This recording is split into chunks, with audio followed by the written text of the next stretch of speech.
We were all shocked when we heard the news. For weeks on this show, we've been talking about, is Donald Trump going to invade Venezuela? Is he going to hold back?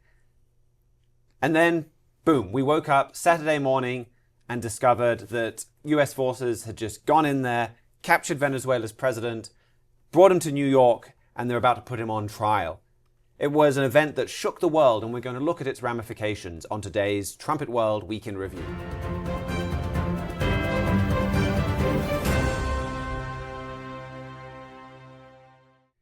It has been called the fastest regime change operation in modern history, though whether or not it is actually regime change we'll talk about soon. 150 fighter jets and bombers from 20 different bases cleared a path through Venezuelan air defenses for US Special Forces. Special Forces flew to Caracas, broke into the presidential palace, grabbed Nicolás Maduro and his wife before they could lock themselves in their steel safe room, and brought him back out on a helicopter. No US soldiers were killed. Only one aircraft was damaged. An impressive display in many ways of American power. But this isn't just about Venezuela, about Latin America, the United States. This shakes the whole world. So we've borrowed the Trumpet Daily studio once again to assemble our full panel. Jeremiah Jacques, Andrew Miiller, and we've got Mihailo Zekic on Zoom to talk about the global ramifications of what just happened. So first of all, Andrew, you've been talking about this for weeks, for months, the build-up, will they invade? So perhaps you could start by just giving us the background on what just happened here. Yeah, like many other news analysts, I had expected regime change in Venezuela soon. And even, I think a couple months ago, I even mentioned on this program that I thought it would happen within a year. Now, I didn't think it would happen in as dramatic as a way as it did. Like I said, I was back when Donald Trump was blowing up oil, or seizing oil tankers and blowing up drug trafficking boats. I thought there was going to be like a prolonged economic siege of Venezuela. The economy was going to deteriorate. There'd be uprisings amongst the people. Maybe in the most dramatic turn of events, a limited U.S. military invasion to support the people's uprising against Venezuela and have like this strong, drawn-out conflict to bring about regime change. I was not expecting Delta Force to just drop in the middle of the night, arrest him, and bring him to New York. So that was, I did just want to pause for a minute to just sink in, like just what a brilliantly executed coup this was. Now, like I said, cutting off the head of Venezuela is a good start. Now, it actually isn't officially regime change yet, is that Maduro's vice president has taken Maduro's place, and the regime is still in place. Donald Trump, I think he said this morning or yesterday that it might take years of U.S. oversight before Venezuela's ready to actually have its own new regime. Secretary of State Marco Rubio has already met with the Secretary of State of the Vatican. Something else we talked about on this program, Vatican involvement, to start discussing what's the path forward from here, or what's the new regime going to look like. The future is something we can get on kind of into the second half. But I think it is worth taking some time to digest what just happened. And I think you're exactly right to highlight the brilliant execution of this. And I think that's something that has to be admitted. Like, even if this raid could be a horrible idea, but you could still say, well, it was carried out masterfully with a lot of power, a lot of preparation. I think it's incredible the amount of preparation they put in. I think they were saying the CIA even knew Maduro's pets' names. They set up a secure copy of his secure compound. They practiced raiding that. And yet, despite all of these preparations, none of this leaked out. There were no kind of spoilers. We didn't know that this kidnap operation or capture operation was about to happen. There is a lot of power there in the United States. And obviously, despite, we've highlighted some of the problems with the US military and how competent is it, there's still a lot of competence there. there definitely may be weaknesses in other areas, but an incompetent military couldn't pull this off at all. So there's a lot of power there, and actually, in a lot of ways, this does kind of show up and expose some of the other militaries around the world. People have been drawing the comparison between Donald Trump's special military operation to capture Maduro and Russia's special military operation to capture Zelensky in Ukraine that has now been going on for several years and cost infinitely more lives. So maybe we can bring in Jeremiah coming from the Asian perspective. I mean, Venezuela had close ties to Russia, to China. What's been the impact on those countries and their response to what happened? Yes, for Russia and China, the arrest of Maduro was a bit of a mixed bag, but on the whole, this was a significant blow to both of them, and that's because Nicolás Maduro was an ally to both Russia and China. Under his rule, Venezuela was a major purchaser of Russian defense equipment, billions of dollars worth. Russia also had deep energy sector cooperation with Maduro and even a strategic partnership agreement that the two of them signed last year. And so this partnership was blown up by Delta Force in about 30 minutes' time. And then with China, we see a similar picture. If anything, this was even a bigger loss for the Chinese. You know, China had given Venezuela more than $100 billion in loans in recent years, which Venezuela repaid mostly with oil. Vast sums of oil. By the end of last year, around 80% of all Venezuelan oil exports were going to China, and that was tremendously important to the Chinese. They don't have much oil in China, not nearly enough to meet their needs, so they have to bring it in from other nations. And now that this Venezuelan supply is compromised, that's a major blow to China. And then being allied with Maduro also allowed Russia and China to make Venezuela basically a strategic foothold in the U.S.'s backyard. You know, they had nurtured this anti-American ally for more than a decade, and they thought that they could use that to work against U.S. interests in the region, but that foothold was pretty much destroyed overnight. So it's a notable blow to the hegemonic goals of Russia and China.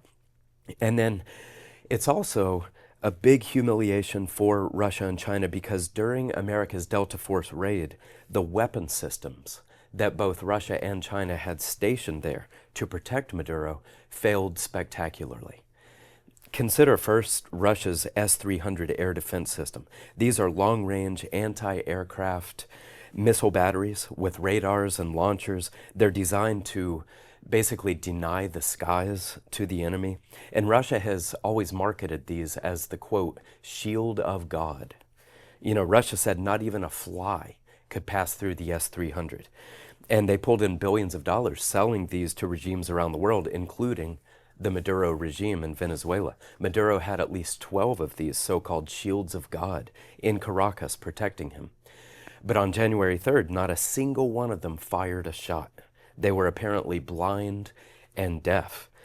You know, the U.S. took out power stations first and also used growlers. These are the electronic warfare aircraft. And all of this was enough to render these vaunted Russian systems totally useless. So that was just a major blow to Russia's defense industry. All the other regimes that have these so-called shields of God, like Iran and Turkey and China, they all woke up to this news on January 3rd and realized that they are basically naked. So it's hard to overstate what a blow this was to the prestige of Russia's defense exports. And then with China, it's a very similar situation. China had sold Maduro somewhere between 9 and 12 units of its JY-27 anti-stealth radars. And these were all right there around Maduro's compound in Caracas. And China had marketed these as being able to detect and defend against even the F-35. That's America's top-tier fighter jet. But it turns out they couldn't even detect and defend against helicopters that swooped in and grabbed Maduro. So the world found out that these are basically Timu radars, you know, poorly made and very poorly functioning, at least when up against U.S. gear. And then there's also a situation now where if the U.S. takes charge of Venezuela, then America will have access to all these Russian and Chinese systems, be able to study their vulnerabilities up close, and be able to completely neutralize them in future situations. So on the whole, it was a pretty devastating loss and a humiliation for Russia and China, but there is some notable silver lining for them, and that is that many in the U.S. and around the world view the Trump administration's move as kind of a punch in the nose to the rules-based order. And of course, Russia and China hate the rules-based order. They say might makes right. They say the law of the jungle is the only law that matters, and bigger countries should be allowed to run roughshod over smaller ones simply because they can. So in that way, this move by the Trump administration could be seen as something that establishes more precedent for Russia and China to be able to illegally kind of domineer their own neighbors and assert more control over whoever they want to. And you could also lump in President Trump's threats to Denmark, I think, in that same category. That is music to the ears of the Russians and the Chinese, to hear NATO's most powerful nation threatening another NATO member in a way that, you know, barons and dukes back in the Dark Ages would have threatened each other. Because Russia and China, they hear that as license to bring the world back into a new Dark Ages. And Trumpet editor-in-chief Gerald Flurry, he has written a lot over the years about the world returning to a new Dark Ages.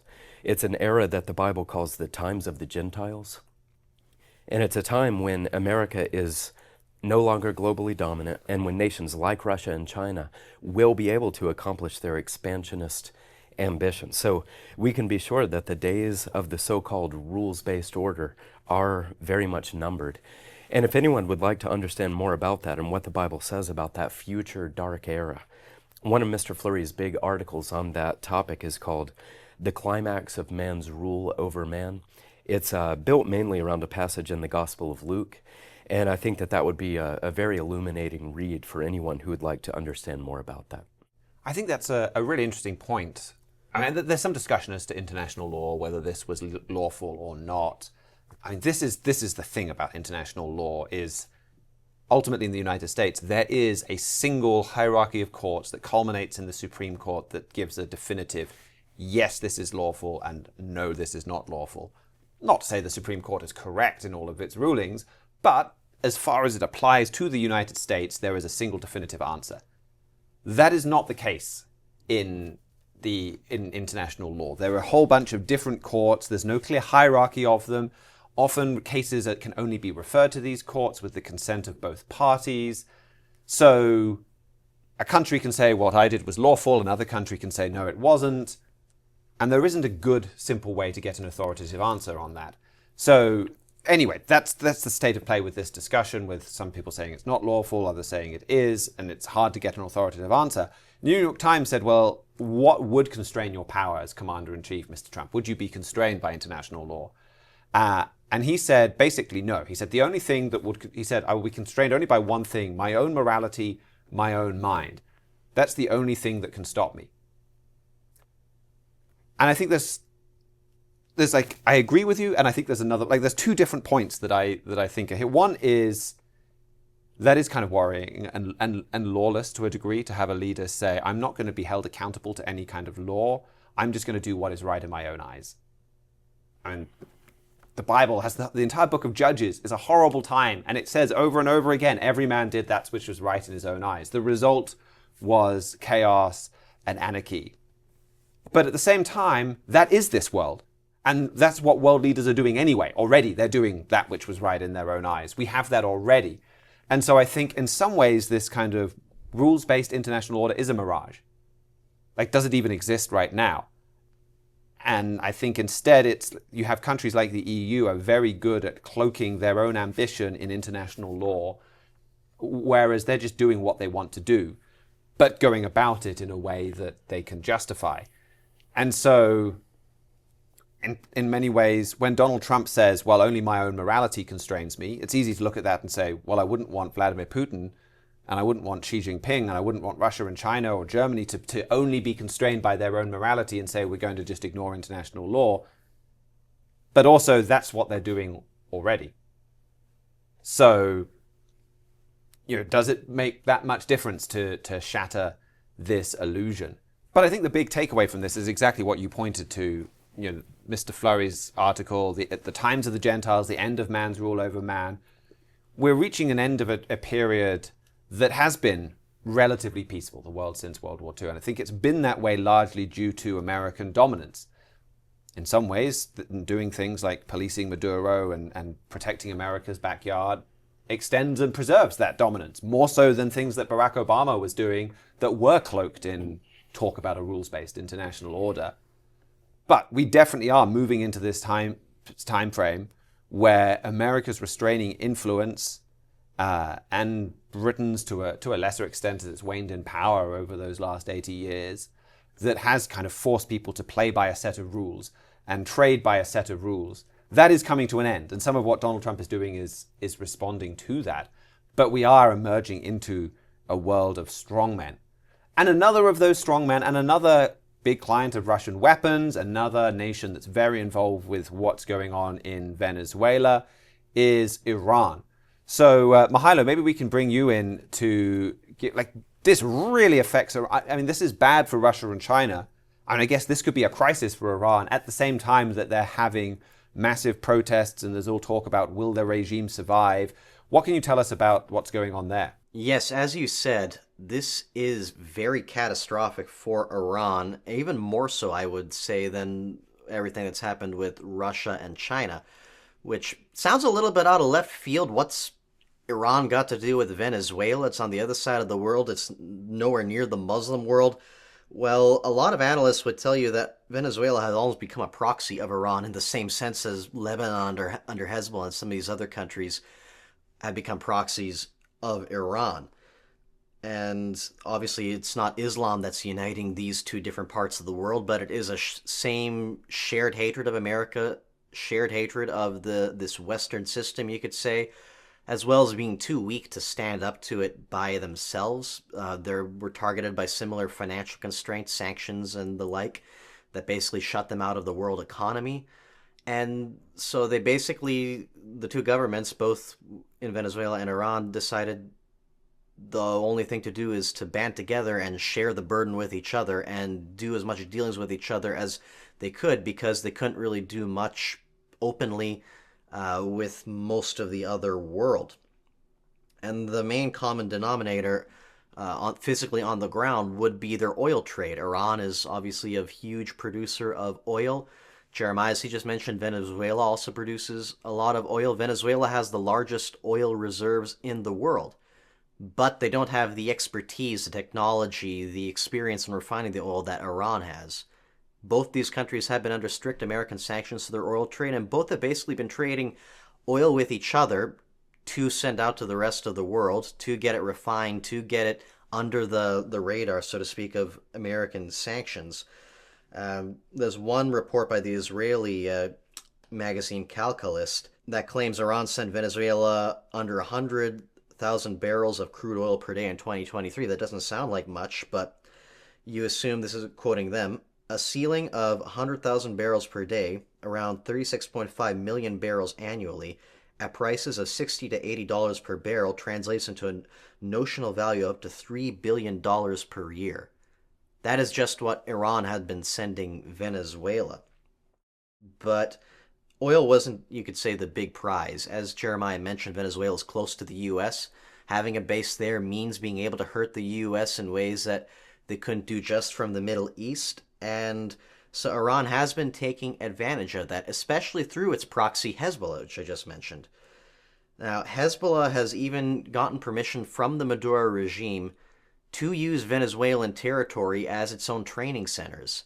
The biggest one of that would be in Margarita Island, this island in the Caribbean, which Hezbollah had a compound to forge documents, basically, for its own members to get fake passports, etc., and travel throughout Latin America to do whatever it is they're planning on doing, which means terrorism and crime. And there's even reports that Maduro himself issued Venezuelan passports to Lebanese Hezbollah members, perhaps even up to 10,000 according to Lebanese sources, to travel throughout the region and accomplish their goals. And like any other criminal enterprise in Latin America, Hezbollah got heavily involved in the drug trade, especially cocaine. In 2016, the U.S. Drug Enforcement Agency estimated Hezbollah gained as much as $400 million a year just from selling cocaine in Latin America. For some perspective, Iran directly sent Hezbollah an estimated $700 million a year. So this was over half of the budget that they were getting directly from Iran. And of course, a lot of that cocaine goes back to the United States to kill Americans. And the money that Hezbollah makes on that's sent back to the Middle East to build up their military arsenal to go kill Jews. There was one U.S. estimate that suggested Hezbollah was among the top 5 criminal organizations in the world because of this trade, next to MS-13 and various Mexican cartels. So through this proxy branch of Hezbollah being in Venezuela, then spreading out throughout the New World, this was a huge leverage on Iranian power, on Iranian finances, and giving it an ability to hurt America in a way it couldn't really do otherwise. Now, as Andrew mentioned, technically the regime is still in power in Venezuela. I don't think there's been any news of a mass exodus of Lebanese leaving Venezuela, so the infrastructure probably is still in place. But this is still a huge warning to Iran to end its trade. And if you listen to Secretary of State Rubio on the media, the two names he keeps bringing up over and over again are Iran and Hezbollah. These are our priorities. And so if the government there doesn't start playing ball, you could expect a lot more of this kind of action against Hezbollah. Hezbollah knows this, and one way or another, you could almost say this whole drug empire they've built is about to die. Thank you very much for that, Mihailo. I mean, the link between Venezuela and Iran and Hezbollah, cannot be overstated. I was just reminded of Operation Cassandra, this DEA investigation, Drug Enforcement Agency investigation into these ties between Hezbollah and Venezuela that Barack Obama essentially shut down and covered up. In the years since then, we've got more of that information. And they uncovered drug dealings that were depositing $200 million a month into a Lebanese bank account. And these ties between Venezuela and Iran's global terrorism network, not just Hezbollah, it was called the largest material support scheme for terrorism operations in world history. So this is what was going on between Iran and Venezuela. And Venezuela, for its part, has a large Lebanese diaspora in there and has had for a while. And a lot of these figures, they still have connections with the homeland. A lot of these figures have made lots of money, own property, while allegedly having connections with Hezbollah. And Nicolás Maduro has appointed a lot of these figures into his cabinet even. Alex Saab might be a name some people recognize. He's a former minister in Venezuela. No, I think he actually still is a minister in Venezuela, and he was indicted by the U.S. for money laundering of $300 million just in with the operations he was doing, and he was considered one of those links between Venezuela and Hezbollah. And when you combine the loss of Maduro and the exposure of all of this and putting all this in jeopardy with everything else that's going on in Iran, the largest protests possibly in Iranian history, potentially even plans for the Ayatollah to evacuate Tehran, this could not have come and hit Iran at a worse time. Yeah, I wanted to ask you about that in just a second, but also you've got, it's not just toppling Maduro, you've also got this efforts to hunt down Venezuelan oil tankers that is really, there's a whole network of oil tankers that are helping Iran and Russia evade American sanctions. So America and a lot of other countries are putting real pressure on these two countries. They're trying to stop Russia and Iran, invading their neighbors, supporting terrorism, being aggressive, by not buying their oil, by cutting them off from this incredible source of funding that these both nations have. And a key reason that Iran and Russia have been able to resist that pressure is this shadow fleet of oil tankers. And Venezuela is part of that network.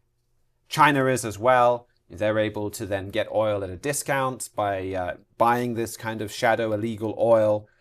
And right after, even before kidnapping Maduro, America's been going after these fleets. They embargoed they've been blockading Venezuela's coast. And you had this dramatic standoff this week with the ship formerly known as Bella 1 that America tried to interdict on December 17th. It fled. It was a Panama-registered oil tanker heading to Venezuela from Iran. And the determination with which America, and then Britain even played a role, has gone to try and capture this tanker has led a lot of people to wonder, what intel does the US have on this tanker? Has it been is it more than just an empty tanker that's made its way from Iran to go pick up oil in Venezuela? Or was it carrying some kind of Russian weapon system to Venezuela? Why is America working so hard to get this? But anyway, this ship, it fled. It then changed its registration from Panamanian to Russian. They painted a Russian flag on the hull. A Russian submarine was in the area. Russian naval assets were coming to try and protect it. And America captured it. I mean, boarding a vessel, a hostile boarding effort, this is something very difficult, something very dangerous, something that can easily go wrong. And yet they did it. They grabbed it. But there's at least 16 tankers that have fled Venezuela and gone dark. There's a dozen of them that have 12 million barrels of oil on them between them all. It's worth about $500 million. So there's $500 million of oil just kind of randomly fleeing around the world right now. Pete Hegseth, the US Defense Secretary, unless he's changed his name to War Secretary by now, I'm not sure, but it says he said the blockade of sanctioned and illicit Venezuelan oil remains in full effect anywhere in the world. So, they're trying to really crack down on this fleet. So you mentioned the protests in Iran. I mean, are we seeing Iran hit by what's happened already? Or is it just more, it's going to take time for the effects to filter down to Iran, but perhaps there's kind of a moral lift to the protesters in seeing a similar dictatorship. Okay, maybe the regime's not falling, but the guy at the top disappear. I would definitely say there is a moral effect on the protesters. Like, ever since what happened with Maduro circulated around the world, you've seen, at least on social media, protesters get very much more like shouting like "Trump save us," like you save the Venezuelans and that sort of thing. The Iranians themselves, all this money going to Hezbollah, etc., as I mentioned, they have even bigger concerns at home right now to worry about, so I don't think it's really set in to them on what all of this means. But at the same time, you're seeing all of this, you're seeing the Iranian regime take more and more drastic measures like cutting off internet, cutting off telephone wires, and you're seeing on the other side opposition groups like Kurdish parties encouraging their people more and more to take to the streets, and the people are largely heeding those calls. So at the very least, there's nothing good in this for Iran. And even President Trump likes to fan the flames with this, I think, as well. He, a few days after what happened with Maduro, he sent the Delta Force to Germany and some other aircraft over to the United Kingdom, as he was saying, giving a threat to the Iranian regime that if you kill those protesters, we are locked and loaded and ready to go, which they have, which they did before he even put that threat out. I was regularly checking the pizza index to see if there was anything going on in the Pentagon as a response. So far, to my knowledge, nothing big has happened on that front, but I don't think it needs to. Just this kind of saber rattling itself is already having a destabilizing effect on the Iranian government's actions and a moral boost, as you said, to the people on the ground. And the pizza index, for those of you that haven't seen this, I think this is pretty funny, is you can actually track in real time how many orders the pizza restaurants, pizza delivery places around the Pentagon or around the CIA and Langley, how many orders they're getting. And this is often seen as a good indication of if people are working late and they're ordering in pizza, then it means something is going on. And so there's a variety of indexes or indices that keep track of that.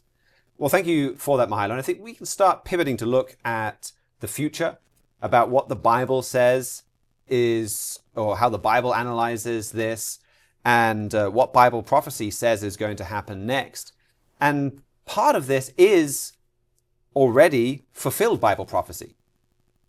Before Donald Trump took office, very early on in the year, this was in his article, Why God is Saving America Through Trump. Trumpet Editor-in-Chief Gerald Flurry wrote, "One consistent message of Bible prophecy is that when we obey and serve God, we receive blessings. And when we disobey and reject him, we receive curses." He said, read Leviticus 26 and Deuteronomy 28, which specifically lists those blessings and curses. And we can look at that, and there's a wide variety of curses there, and America has begun to experience many of them. And if America continues to disobey God, those curses are going to intensify.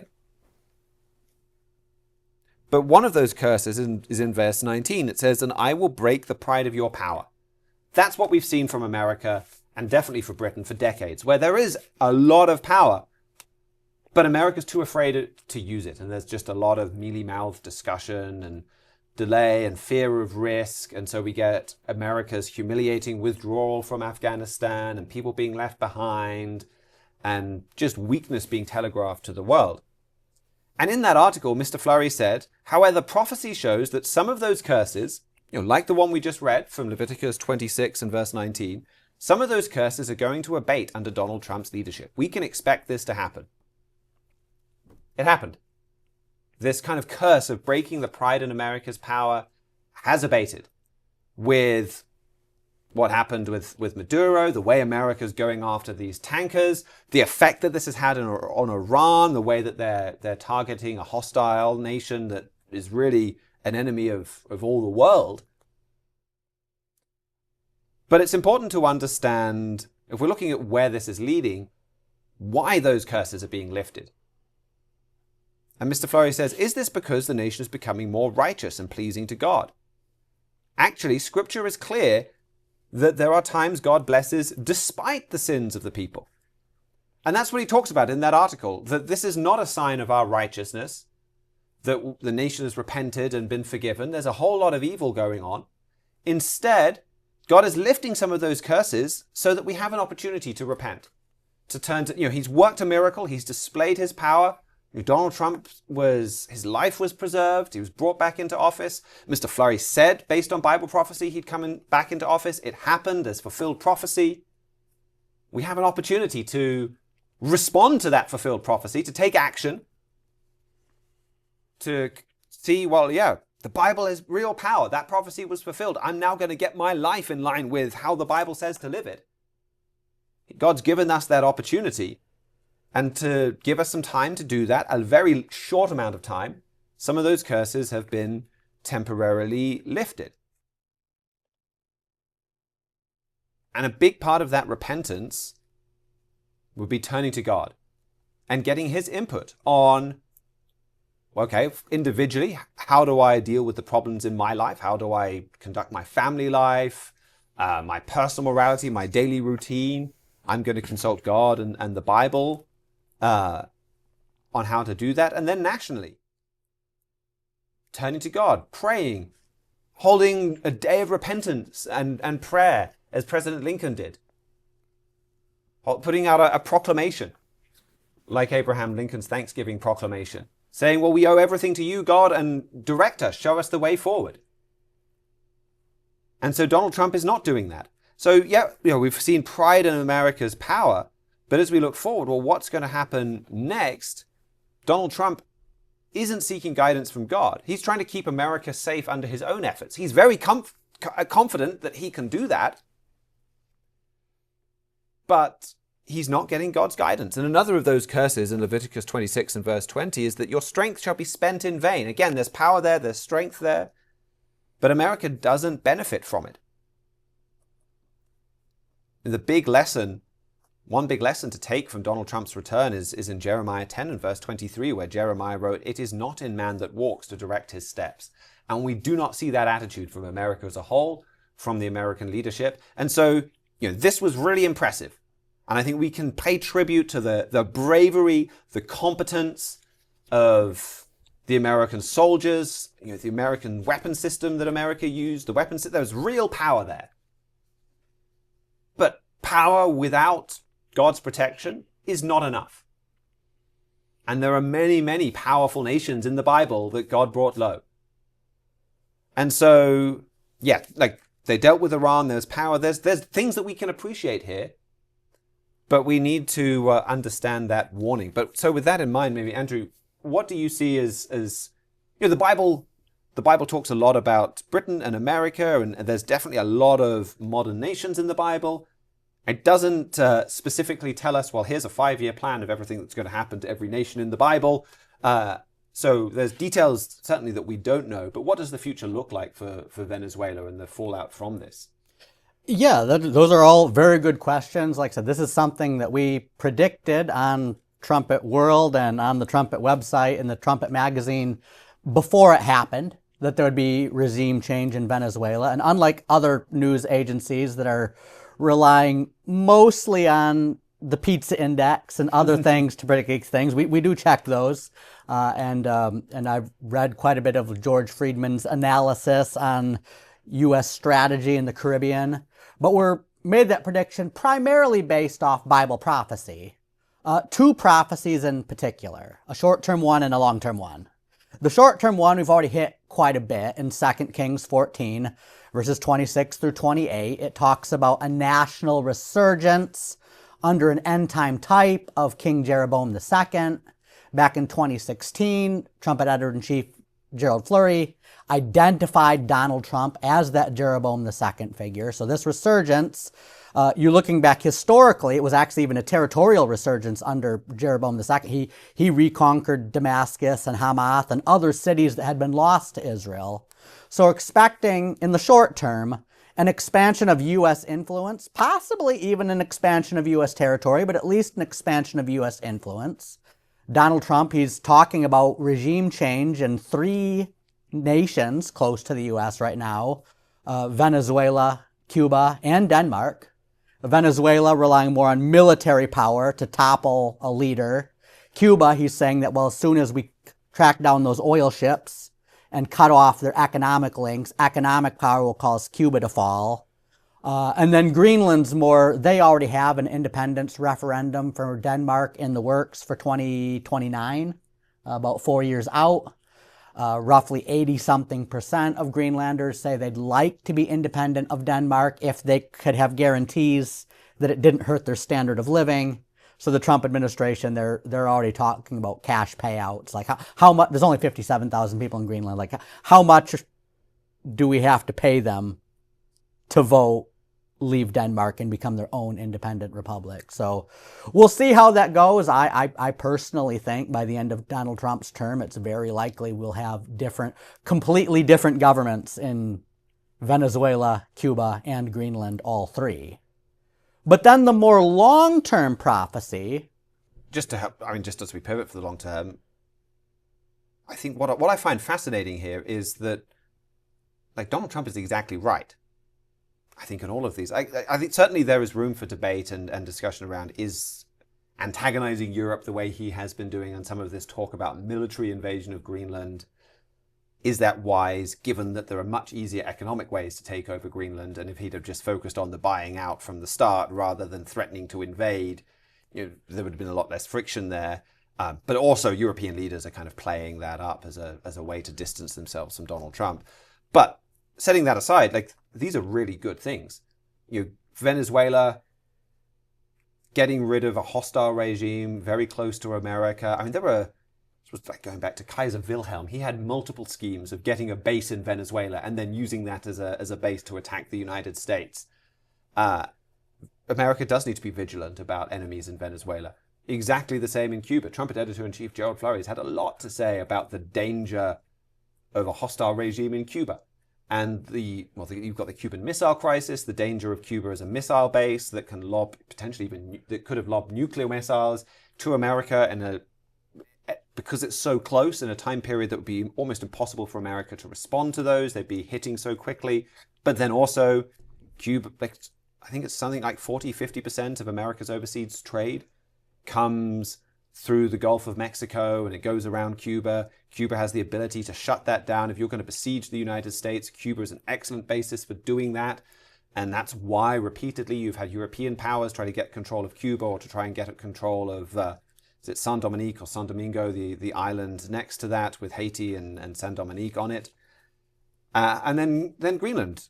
We've had a lot to say. Jeremiah's written a fair bit in the past about, say, the battle for the Arctic and Russia and even China moving up into the Arctic, the threat that poses to the United States. So from like a strategic, we're trying to battle these different enemies and look for strategic faults, he's spot on. And that's why it's fascinating to see, obviously Barack Obama wasn't spot on and was actively trying to destroy and weaken the United States and was doing the opposite of this. We've now got a leader that is alert to threats, and yet Bible prophecy talks about he's not going to keep America safe through this focus on these areas. Right. I'm reminded of in the 40s, Life magazine here in the United States published a series of maps. Like if the Nazis were to invade North America, how would they do it? And they weren't like secret Nazi classifications. It was a popular magazine, just like, but almost all of them focus on Cuba and Greenland. It's like the two islands closest to the United States where you could gather troops. So if you're looking at, and there's over 100 prophecies in the Bible about a revived Holy Roman Empire invading the United States, you're like, well, logistically, how would they do that? It's like, well, Life magazine back in the 40s thought that Cuba and Greenland would be important just purely based on geography. So I feel like in many ways, since Donald Trump's focusing on, he does recognize that there is a threat there that the United States has to do something about.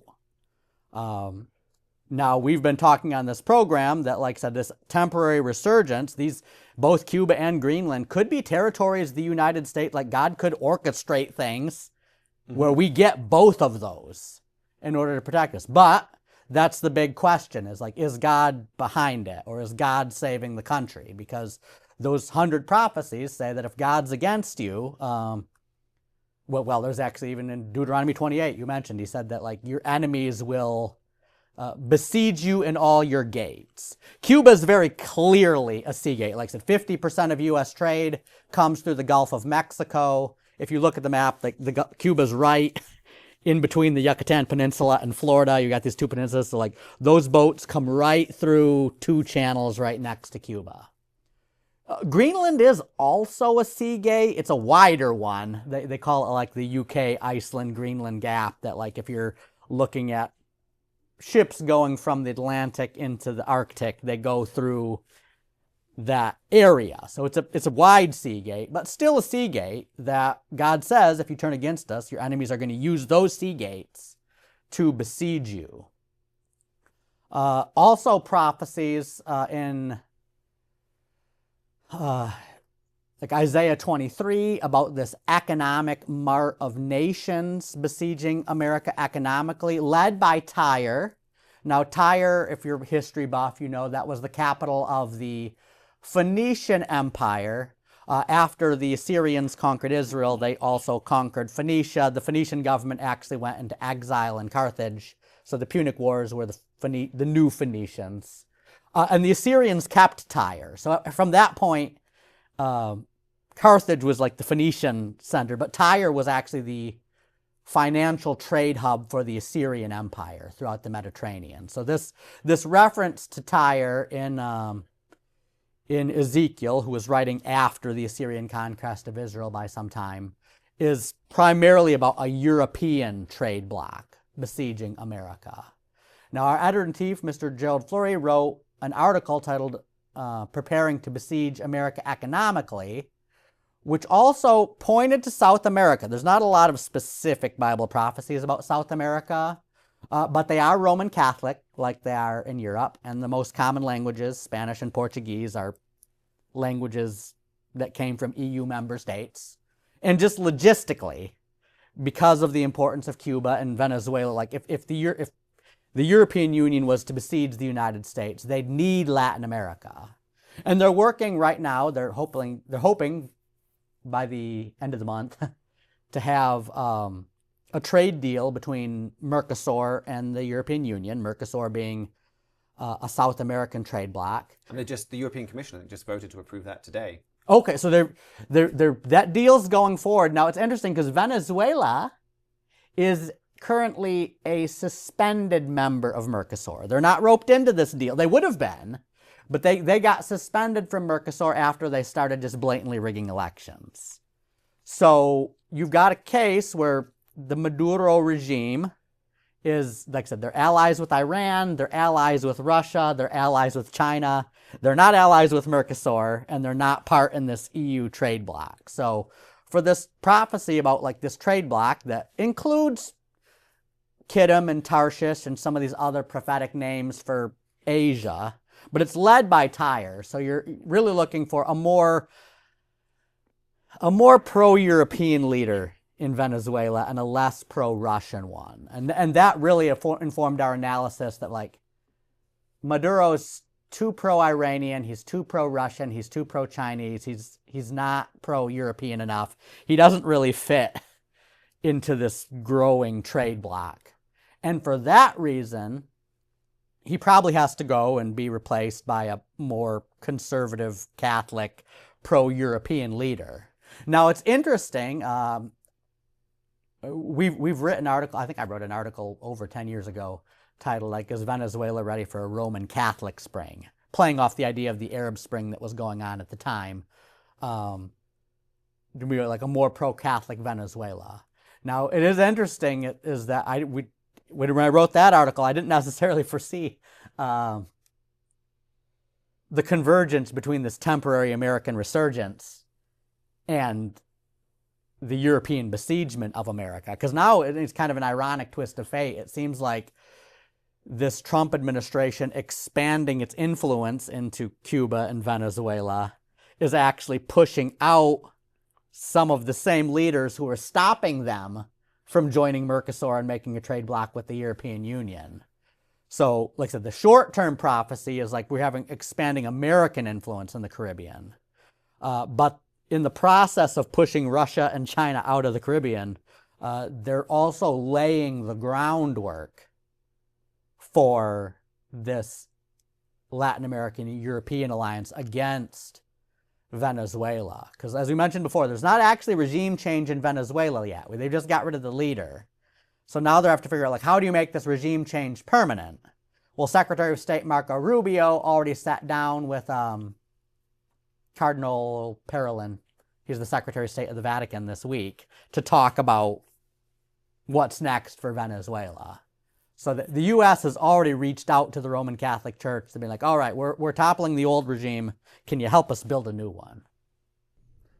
That is just such a critical lesson from all this, that Barack Obama was bringing the nation down. He was empowering countries like Venezuela. He canceled the Monroe Doctrine. He said the Monroe Doctrine is over and you can celebrate that. And that's a good thing. The error of the Monroe Doctrine is in the past. It's evil. It's imperialist. He empowered Iran through the nuclear deal. Well, now under Donald Trump, there's a revival. The Monroe Doctrine is back. People are even calling it the Dunroe Doctrine, or he is. I don't know who else is calling it that. But he's reviving the era of the Monroe Doctrine. He's taking practical steps to keep America safe. So there's a revival. But if you're just trying to keep America safe on human strength and power and human wisdom and human understanding, we don't know exactly the future. We don't know all the ramifications of what we're doing. What are even some of the long-term ramifications of some of what Jeremiah was talking about in terms of the rule, like weakening some of these rules and legal protections and international law, and what happens as we normalize going in and capturing a head of state? Are we going to see other countries using that as a precedent? And then America's not even watching for Europe really moving in there. And they've been empowering Europe in Europe. And maybe if Europe and the Catholic Church step forward, I mean, certainly Marco Rubio's discussion looks like they're thinking in this way and saying, hey, we'll give you a hand over here. Yeah, we're happy to move in there and help use the fact that Venezuela and Cuba are very Catholic to put in place new regimes. It seems like the Trump administration would say, yeah, thanks for giving us a hand. So you do all of this on human strength and power, and it will end in disaster. That's a massive lesson that God is teaching the United States through all of this. And it's a massive lesson we can personally understand. Like, yeah, you can live your life on human understanding and human wisdom and apply some good principles and make some improvements. But if you really want to make your life a success, you need to be, that's where the Bible comes along. Jesus Christ said, I'm come that they might have life and have it more abundantly. The way to the abundant life is spelled out in the Bible. The way for America as a nation to have an abundant life is in the Bible.